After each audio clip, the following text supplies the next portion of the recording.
خاوتي خواتاتي وسهلا مرحبا بكم يا جماعة الخير مساء الخير عليكم أزول في اللون والسلام عليكم. J'espère que vous allez bien, j'espère que vous vous portez bien, j'espère que vous vous accrochez et que vous arrivez quand même tant bien que mal à profiter de cet été très particulier avec beaucoup d'incertitudes, beaucoup de problèmes socio-économiques et cette invisibilité que nous procure l'élection présidentielle anticipée le 7 septembre prochain.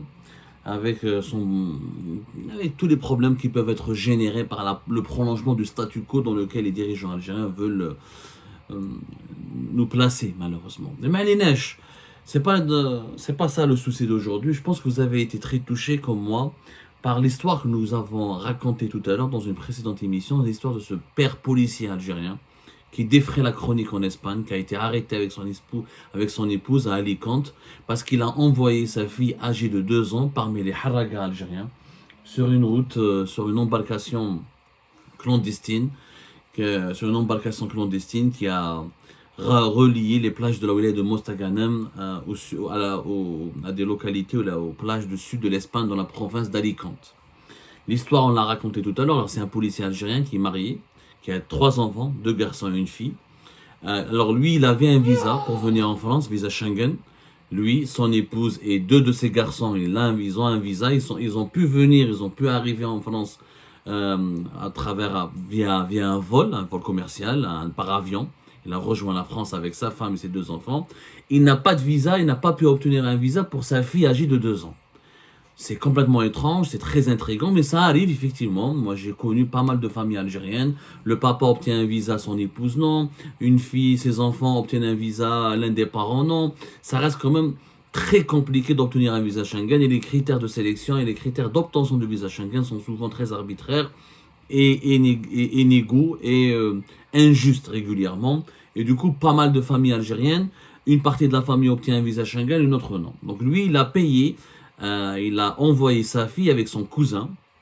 Il a payé entre 2 000 et 4 000 euros des passeurs qui ont ramené sa fille depuis Mostaganem vers le sud de l'Espagne. Alors je corrige, nous avons approfondi nos recherches sur cette affaire parce qu'il y a une enquête qui a été menée par le groupe 3 de la police espagnole spécialisée dans la lutte contre le crime, contre les crimes de l'immigration irrégulière et la fraude documentaire. Cette unité de la police espagnole, elle s'appelle UCRIF, UCRIF. C'est une unité d'élite de la police espagnole spécialisée dans la lutte contre les pratiques de fraude documentaire et les pratiques des réseaux de passeurs, l'immigration irrégulière sur le territoire espagnol. C'est le groupe 3 au niveau d'Alicante. Alors c'est eux qui ont arrêté le policier algérien avec son épouse. Ils sont venus à Alicante pour récupérer leur fille qui est venue avec un cousin. Alors elle n'est pas en fait l'histoire a commencé par finalement une enquête qui a été menée sur 3 embarcations. Le 11 juillet, une première embarcation qui est arrivée du côté de Torrevieja, une autre embarcation qui est arrivée du côté de Mouraïra, un village toujours, c'est des localités balnéaires, c'est des villages de pêcheurs ou des stations balnéaires ou des villes maritimes de la province d'Alicante, dans le sud de l'Espagne. Et une 3e embarcation qui est arrivée du côté de Benidorm, pas loin de Benidorm, la fameuse station balnéaire de Benidorm qui est très connue, très connue des Algériens et des Algériens, qui est l'une des plus belles et plus animées stations balnéaires l'été en Espagne. Elle fait à 16 migrants. Ils ont des 3 embarcations ont été interceptées. Et dans 2 de ces embarcations, il y avait des mineurs. Il y avait au moins 4 mineurs, parmi lesquels cette fille âgée de 12 ans et accompagnée par son cousin qui, lorsqu'ils ont été interceptés par les forces de service maritime de la Guardia Civil, c'est les gardes-côtes espagnols, il a prétendu être son frère. Comme il y avait 2 personnes qui avaient été secourues, les 2 personnes ont été secourues, donc ensuite ils ont témoigné, parce que la police espagnole, quand il y a une interception d'embarcation de migrants algériens, ils ouvrent une enquête, surtout quand il y a des mineurs, parce que c'est un trafic d'êtres humains, c'est une immigration clandestine, irrégulière, trafic de migrants, c'est illégal et c'est puni par la loi. Donc ils ont ouvert une enquête et les 2 personnes qui ont été secourues, c'est eux qui ont témoigné, qui ont raconté aux policiers espagnols qu'il y avait une fille qui était accompagnée par son cousin, c'est pas son frère, et que son véritable père est un policier en Algérie et qu'il a payé. Ils étaient au courant de l'histoire. Les 2 témoins qui ont témoigné, qui ont confié lors des informations à la police espagnole. Qu'est-ce qui s'est passé par la suite? Le groupe 3 donc de l'UCRIF, de l'unité d'élite espagnole chargée de la lutte contre les réseaux d'immigration clandestine, de la fraude documentaire, a identifié le père, policier algérien, l'a arrêté avec son épouse. Les passeurs des 3 embarcations ont été les 3 passeurs, 3 guides, 3 pilotes, les 3 conducteurs des embarcations de Harraga ont été arrêtés, placés en détention préventive. Le père policier algérien a été présenté devant la justice espagnole, il a été libéré sous caution. Il a payé une caution, voilà les informations les plus récentes. Il a été libéré sous caution et il a ensuite été placé en liberté provisoire. Ce qui est grave, Yajma'a, c'est qu'il a témoigné, qu'est-ce qu'il a dit? Il a reconnu qu'il a payé pour envoyer sa fille, il a raconté toute son histoire, et il a prétendu, j'ai quitté mon pays, alors qu'il est policier, donc policier quand même, c'est pas un métier misérable en Algérie, on est nettement mieux payé quand on est policier en Algérie, quand on est chômeur, ou jeune médecin, ou la jeune étudiant, ou la, je sais pas moi, ingénieur, ou quoi que ce soit. Il a dit qu'il a payé, qu'il a voulu venir en Espagne pour des raisons, des motifs médicaux. Il a expliqué que sa fille était âgée de 12 ans, qu'elle a une forme de diabète assez grave et qu'il devait à tout prix l'évacuer à l'étranger et s'établir à l'étranger pour la soigner parce que sa santé et sa vie étaient en danger. Et sa maman, elle a des problèmes de vision, elle a un problème oculaire au niveau des yeux et qu'elle devait être aussi se soigner à l'étranger parce qu'en Algérie, malheureusement, les hôpitaux, le système de santé, il est tout simplement chaotique et catastrophique et les Algériennes et les Algériens n'arrivent pas à se soigner et les soins dans le secteur privé sont extrêmement chers. Il n'y a même pas des cliniques privées des fois pour certaines maladies compliquées comme les maladies chroniques ou là pour les maladies des yeux ou là pour certaines formes graves du diabète ou de l'hypertension. On ne peut pas se soigner dignement en Algérie. Donc le policier algérien, lorsqu'il a été arrêté par les policiers espagnols, qui sont quelque part ses collègues, c'est incroyable, voilà, c'est entre guillemets, policier espagnol, policier algérien, donc il a choqué ses interlocuteurs espagnols, leur a raconté cette histoire, voilà, j'ai été obligé de quitter mon pays, de faire évader, de s'enfuir avec ma famille pour se soigner, pour soigner les membres de ma famille, parce qu'on ne peut pas se soigner en Algérie, on n'arrive pas à vivre dignement en Algérie avec mon salaire de policier, je ne peux pas garantir des soins de qualité, ce qui aurait mis ma famille en danger. C'est pour cette raison, je pense qu'il a ému son histoire, elle a ému les autorités judiciaires espagnoles, parce que comme elle a été inculpée d'abandon d'enfants mineurs, c'est un crime grave en Europe, tout ce qui touche aux enfants, à leur innocence et à leur intégrité morale et physique, il a été quand même relâché et placé en liberté provisoire. Mais c'est un cas de désespoir extrême. Ça a choqué les autorités espagnoles, quelques médias espagnols, ils ont parlé de cette affaire, qui est choquante. Un policier qui fuit son pays, qui envoie sa propre fille âgée de 2 ans, pas avec les Harraga, qui lui fait courir tous les risques de naufrage, les risques de mort, les risques de disparition en haute mer, les risques aller avec des Harraga inconnus, qu'il y a des délinquants, qu'il y a des pédophiles, qu'il y a des criminels, etc. Même si elle est accompagnée par son cousin, ça reste un risque extrêmement inédit.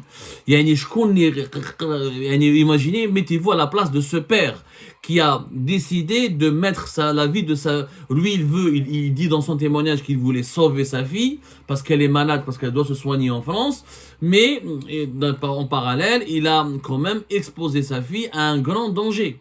C'est quand même assez grave, c'est quand même assez inédit. Donc c'est une histoire qui illustre l'ampleur du désespoir dans notre pays. C'est vraiment l'ampleur du désespoir, elle est là, c'est un cas de désespoir extrême.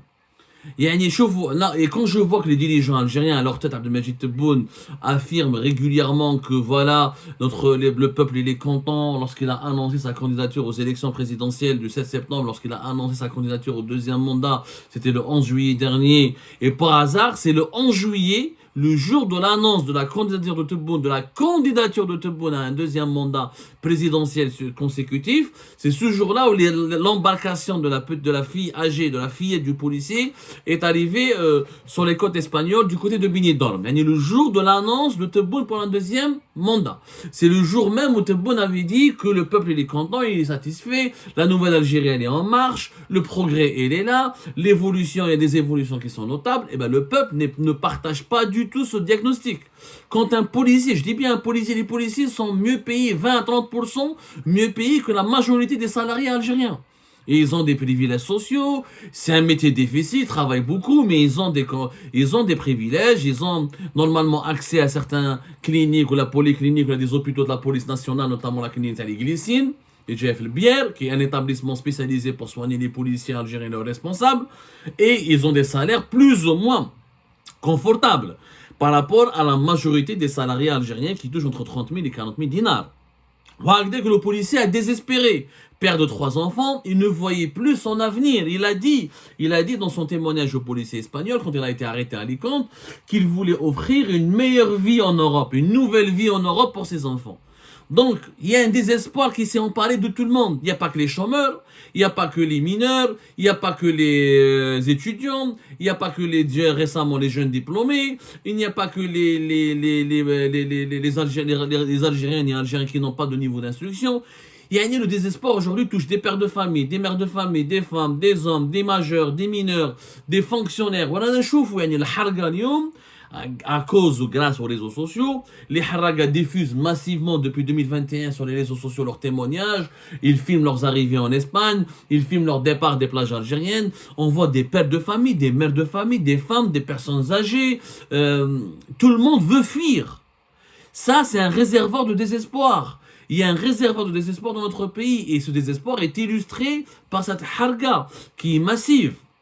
Quand un policier, encore une fois, il a le visa Schengen, il n'arrive pas à obtenir un visa pour sa fille, il désespère, il déprime, il prend la décision inconsciente, suicidaire, d'envoyer sa propre fille âgée de 12 ans sur une embarcation clandestine avec les haragas, c'est que là, on est dans la détresse, on est plus que dans le désespoir, on est dans la détresse. Mais la question maintenant à laquelle on devrait se poser, à laquelle on devrait répondre plutôt, la question qui devrait préoccuper nos politiques, qui devrait alimenter le débat de ces élections présidentielles anticipées dont la campagne électorale va commencer à partir du 15 août.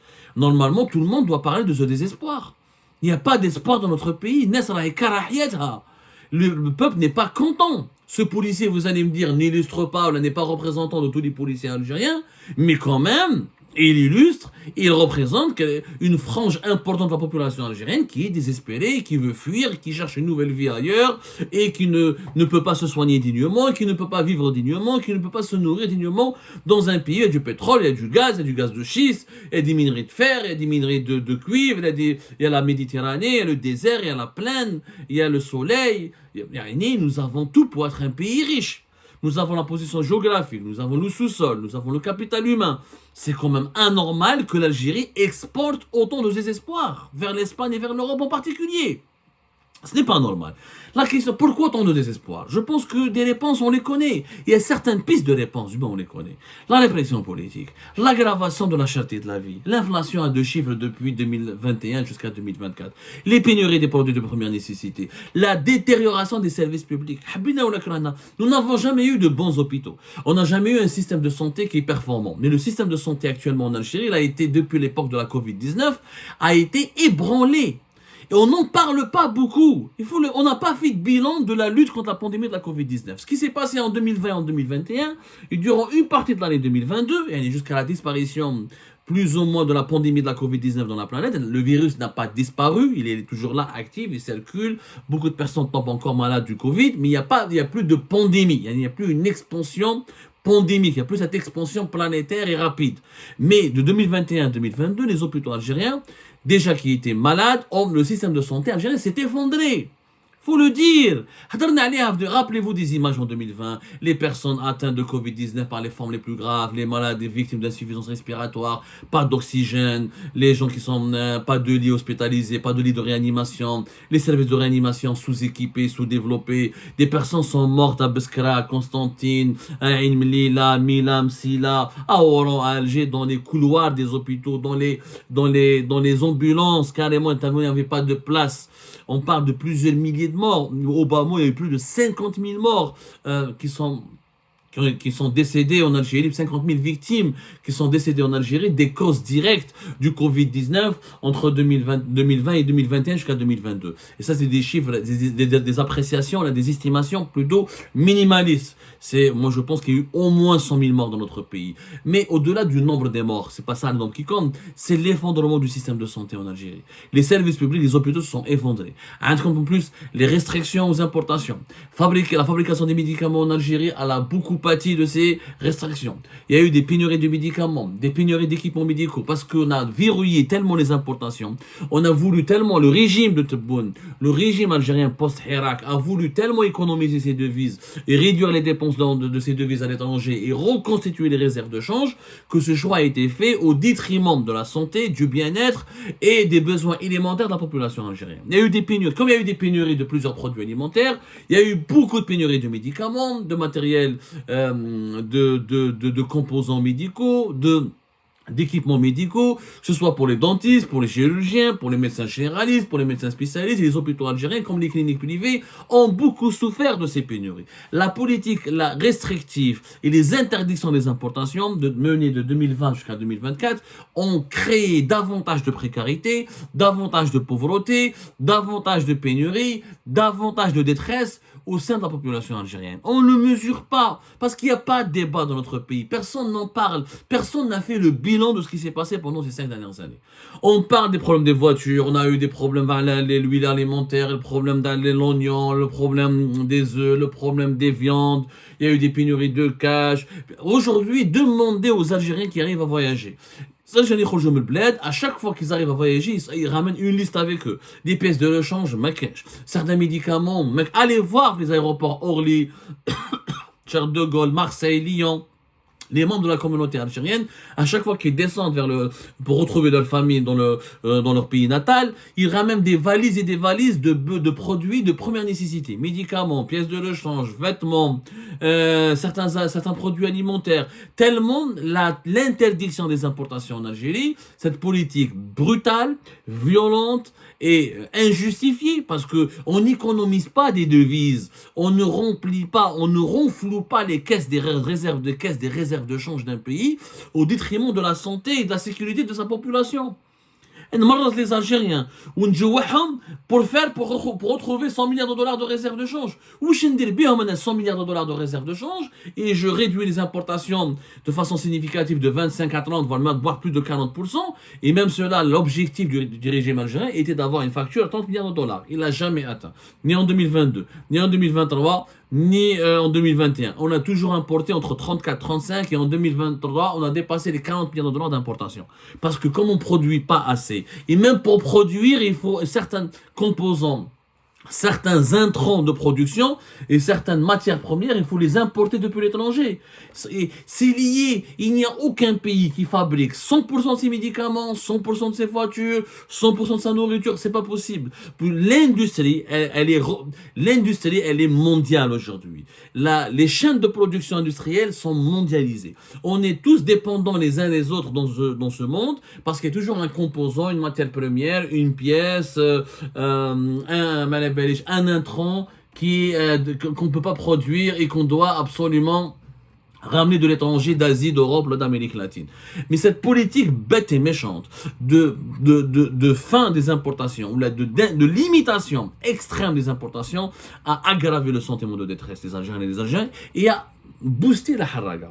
L'histoire de ce pôle, parce qu'il n'y a pas que le policier, il y a le harag, le désespoir n'épargne plus personne. C'est parce que pendant ces 5 dernières années, sur le plan social, sur le plan économique, et sans parler bien sûr de la répression des libertés publiques et individuelles, c'est-à-dire que tu ne peux pas te soigner, tu ne peux pas vivre dignement, tu ne gagnes pas bien ta vie, mais tu ne peux même pas t'exprimer. Si tu t'exprimes, on te colle une accusation, on te dit que tu es un militant d'un mouvement terroriste, on t'emprisonne, on t'enferme, on te dénonce, on te harcèle, on t'interpelle, tu fais de la garde à vue, tu fais de la prison ferme. Mais qui veut rester dans un pays pareil ? Sans parler de la détérioration du cadre de vie, les pénuries d'eau potable, les feux de forêt, l'impact sur l'agriculture algérienne du réchauffement climatique, la chute de la production agricole dans pas mal de secteurs. On nous sort à chaque fois le régime algérien actuel pour travestir son mauvais bilan, pour déguiser la réalité, pour la cacher cette réalité, il nous sort quelques succès éphémères, la production du blé dur, quelques productions de quelques légumes et fruits, la baisse de l'inflation, pas la baisse des prix, parce qu'en Algérie, l'inflation n'a pas baissé. Elle est en train d'augmenter, les prix continuent d'augmenter. C'est le rythme d'augmentation des prix qui baisse. Mais les prix n'ont jamais baissé en Algérie. On n'a jamais retrouvé, depuis 2019, on n'a jamais retrouvé la paix sociale d'avant 2000. Le rythme le niveau des prix, le niveau de vie d'avant 2019 n'a jamais été retrouvé par les Algériens et les Algériens. Et ça, c'est une catastrophe. Le pays va mal. C'est ça la vérité. Les gens vont mal. Les gens souffrent. Les gens sont en train de péter les plans. Au point où des policiers envoient leurs enfants de 12 ans, leur fille de 12 ans, avec les haragas juste pour avoir une nouvelle vie pour sa famille. Ça, c'est une grande preuve de désespoir. Il faut arrêter de mentir. Il faut arrêter de se voiler la face et de regarder la réalité directement en face et de trouver des solutions. Si cette élection présidentielle anticipée du 7 septembre prochain ne permet pas de trouver des solutions et d'identifier des solutions et d'appliquer des solutions plus tard pour les besoins et les malheurs des Algériennes et des Algériens, je peux vous assurer que nous allons nous retrouver juste après, juste vers la fin de l'année 2024, hein, avec une crise sociale extrêmement préoccupante et extrêmement dangereuse pour la stabilité du pays.